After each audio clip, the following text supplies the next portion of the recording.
Learn English through stories, E17 PDF. Adapted and modified by Kulwant Singh Sandhu. Contents: 1. Flirting. 2. Jokes. 3. Grammar page. Determiners. 1. Flirting. By Vinayak Nadkarni. Has the bus E104 already left? I breathlessly reached the bus stop and asked the man standing there. He was taken by surprise, as if I asked him for his wallet. After a pause, he replied, "No." I heaved a sigh of relief.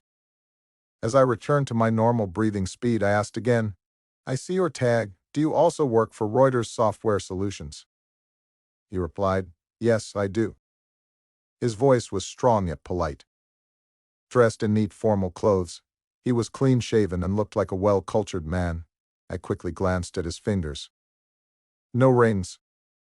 All this is fine, but what's with these short answers? I wondered if he was simply shy by nature or just plain arrogant. I was also not one of those who would give up easily. There's something strange with women like me. When someone ignores us, we tend to get more attracted to them. It's a classic flaw introduced by the naughty almighty, but still, I could not resist talking to him further. "Hi, my name is Naina. I joined RSS recently." I extended my right hand, hoping to involve him in a conversation. "Oh, that's good to know. I am Abhishek." He rendered a rather weak handshake and did not bother to extend the conversation. "So which department you work for, Abai? I guess I can call you that, right?" I continued, moving closer to him. "Wow." He smelled great as well. I was hoping we at least end up having a couple of dates, if not more. "I'm in the training department." "Actually, I am one of the coordinators." After a small pause, he continued, "And yeah, Abai is fine." With those words, he looked into my eyes for the first time. For me, that's all it takes. Once someone looks into my eyes, they get lost, as if they are hypnotized by a magician. The eye contact lasted exactly 5 seconds before our brief, interesting little moment was abruptly ended by the arrival of the bus. Needless to say, I sat next to him. After the brief quixotic moment at the bus stop, I was sure that he would be the one to restart the conversation. "How about you, Naina? Which department do you work for, and how do you find our RSS?" There you go. It was the magic of my earthen pot eyes and my charm that was putting those words in his mouth. I gave him more details than he asked for, talking about my department, work, colleagues, and I did not stop there. I also hinted that I am the girl to party with. He listened with great interest, but I could also sense that he was a shy and quiet person. Time is heartless. When you want it to move slower, it flies, and when you are waiting for something important, it crawls. Though we traveled almost 12 kilometers for about 35 minutes, it felt like less than 5 minutes. We reached the office and went to our desks. For both of us, the day had started on a bright note. After I reached the office, I went to my desk, checked my emails, had coffee with my colleagues, and then returned to my desk. Being a new member, I had very few responsibilities to handle. I was almost through with my day's work within first couple of hours. My crazy mind was recollecting the time spent with Abai, and my logical mind was telling me it could take more effort from my side to make things work. My thought flow was disturbed by the loud voices I heard from the corner of the room. I put my head up to see what was happening. A muscular man, with his shirt torn, was walking out. Curiosity took over and I went to investigate. I learned that he was involved in an argument with one of the staff members and had left the scene furious. I saw him going towards the men's room.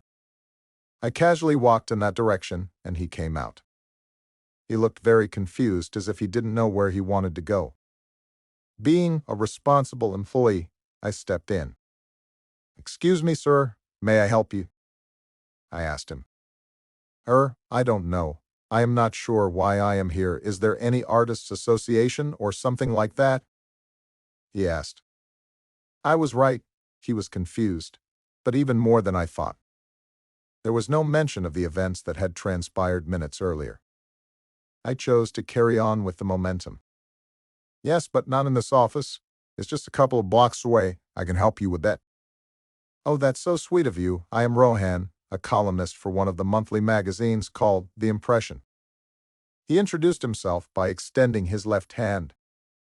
Hi, I am Naina. But before I could complete my sentence, I was struck dumb by our handshake. What a firm handshake. Strong and confident. I could see the veins distinctly visible on his strong forearm. Either he was very angry, or he hits the gym regularly. I continued after returning to my senses. I am glad to help you. I was going out for lunch anyway. So you are a columnist for The Impression. What do you write about? Rohan? Unwillingly, I ended the handshake and walked with him towards the exit door. I had gently mentioned about having lunch as well. I was curious to see if he was sharp enough to catch it. I had heard that physically strong people are usually dumb. It's mostly philosophy. Naina, we can talk about it more over the lunch, he replied with his head slightly tilted towards left. His left hand stretched out to open the door for me, and there was a smile on his face which read, "You are so gorgeous." It was hard to believe he was the same angry young man from a few minutes ago. He took me to a Bavarian restaurant. It was expensive, but worth it. He asked me whether I was in a hurry to get back to office. I assured him that I was not. So we walked all the way back instead of hiring a taxi. I left him at the Vintage Artists Association and returned to office. After a rather eventful day, I was sitting at my desk playing solitaire. The clock showed 6:10 p.m. I was waiting for my cell phone to buzz. Usually it beeps between 6 p.m. and 6:07 p.m. Just then, my phone beeped and the message appeared on the screen. "See, I'm out, baby. I will be there in 5 minutes."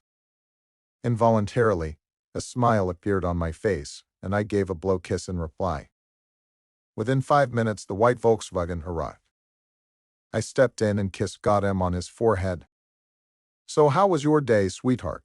he asked with the same enthusiasm, same undying love, and same everlasting care as always. "Wonderful, honey. Let's grab some dinner on the way," I replied. "Yes, dear. We don't have time to cook tonight. I'm all excited about our big trip starting tomorrow. Finally, you can meet my childhood friend." We stopped at McDonald's. He ordered 2 Happy Meals for takeaway. The person at the counter asked, "What would you like to have as a drink, sir?" He replied, "I will take organic milk." He turned to me and asked, "How about you, sweetie?" I said, "Diet Coke." He ordered, "So 1 organic milk for me and a Diet Coke for my wife." We reached home and ate our dinner watching some sport I am barely interested in. My husband, Gautam, tried to explain to me how different rules apply in different formats. I acted as if I cared. I saw his face brighten with excitement when he thought one of the rules was particularly tricky. I nodded but hardly listened. I love him. He doesn't know how much. After dinner, we finished packing and Gautam was as excited as a little kid whose summer holidays were about to start after long and hard exams. Once he slept, I poured myself a glass of red Bordeaux wine. It takes a lot out of you when you meet different people and try to connect with each of them emotionally. I opened the balcony door of our apartment and stood there staring at the dark sky. Even some of the stars which were usually visible were missing.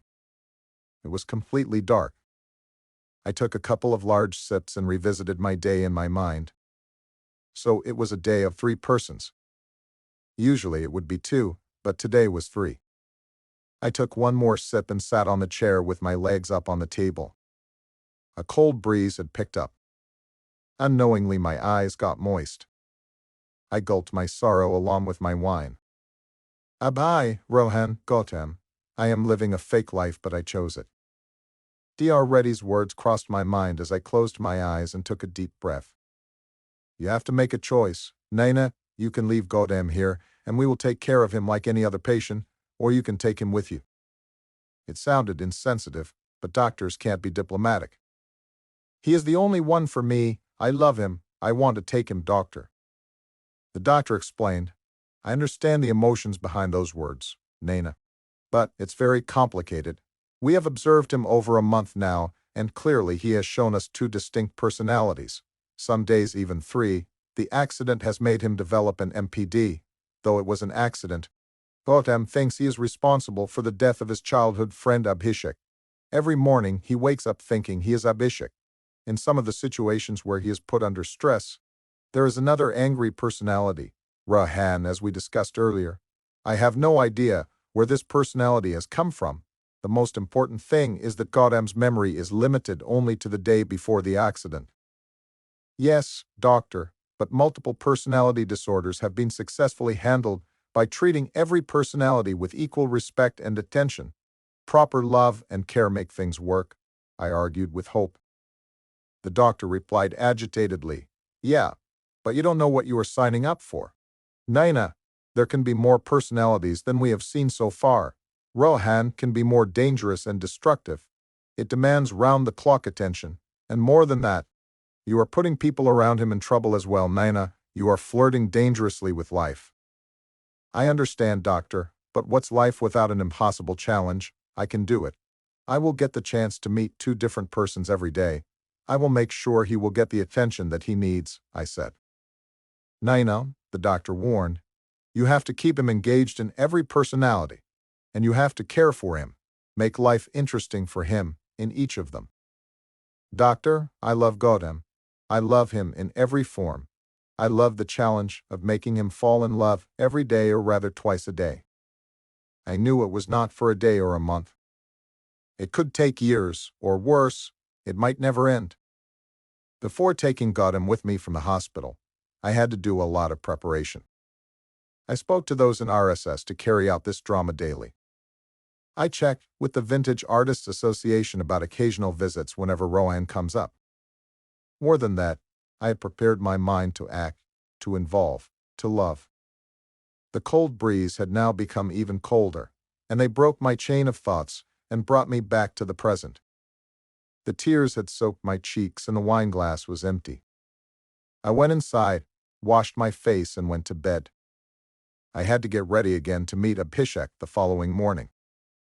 Has the bus E104 already left? I breathlessly reached the bus stop and asked the man, Abhishek, standing there. 2. Jokes. Sick leave. I urgently needed a few days off work, but I knew the boss would not allow me to take leave. I thought that maybe if I acted crazy, then he would tell me to take a few days off. So I hung upside down on the ceiling and made funny noises. My co-worker, who's blonde, asked me what I was doing. I told her that I was pretending to be a light bulb so that the boss would think I was crazy and give me a few days off. A few minutes later, the boss came into the office and asked, "What are you doing?" "I am a light bulb," replied I.